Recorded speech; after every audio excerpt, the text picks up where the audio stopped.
ایک دفعہ کا ذکر ہے کہ ایک پرسکون گاؤں میں کچھ متجسس دوست رہتے تھے۔ ان میں سے ایک کا نام ٹمی تھا۔ ٹمی ایک متجسس اور بہادر بچہ تھا۔ ٹمی نے ہمیشہ عظیم مہم جوئی کرنے کا خواب دیکھا تھا اور اسے یقین تھا کہ جادو اس کے چاروں طرف ہے۔ اسے بہت کم معلوم تھا کہ وہ اپنی زندگی کے سب سے جادوئی مہم جوئی کا آغاز کرنے والا۔ ایک دھوپ والی صبح جب نم اپنے دوستوں کے ساتھ قریبی جنگل کی تلاش کر رہا تھا، اس نے ایک پرانے دھول آلود اٹاری سے ٹھوکر کھائی جو ہر طرح کے فراموش شدہ خزانوں سے بھری ہوئی تھی۔ خاک آلود پرانی کتابوں اور قدیم چیزوں کے درمیان اسے ایک پر اسرار رنگین غبارہ ملا جس میں ایک نوٹ منسلک تھا۔ نوٹ میں لکھا تھا، یہ غبارہ آپ کو ایک جادوئی سفر پر لے جائے گا، مضبوطی سے پکڑیں اور ناممکن پر یقین رکھیں۔ ٹمی اور اس کے دوست بہت خوش ہوئے۔ ٹمی اور اس کے دوست بہت خوش ہوئے اور اسے آزمانے کا فیصلہ کیا۔ اس نے غبارے کو مضبوطی سے پکڑا اور سرگوشی کی، میں جادو پر یقین رکھتا ہوں۔ غبارہ ہوا میں بلند ہونے لگا۔ نم درختوں کی چوٹیوں کے اوپر تیر رہا تھا، نیچے اس کا گاؤں چھوٹا ہوتا جا رہا تھا۔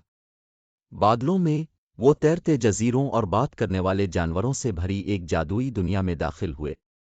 وہ ایلا نامی ایک دوستانہ بادل میں رہنے والے ہاتھی سے ملے جو ان کا رہنما بن گیا۔ ایلا نے انہیں ایک چھپے ہوئے خزانے کے سینے کے بارے میں بتایا کہ اسے کھولنے کے لیے ایک خاص چابی کی ضرورت ہے۔ بچوں نے اس چابی کو تلاش کرنے اور خزانہ دریافت کرنے کا عزم کیا۔ ایلا نے انہیں جادوئی جنگل کی طرف رہنمائی کی۔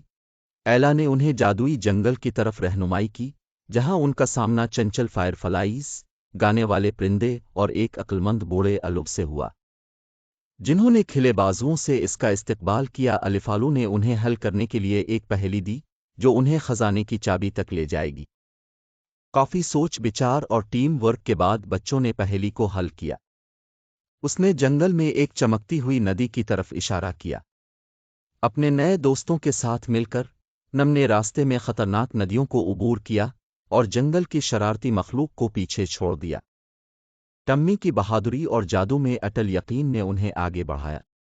آخر کار چمکتے دریا پر انہیں خزانے کی چابی مل گئی۔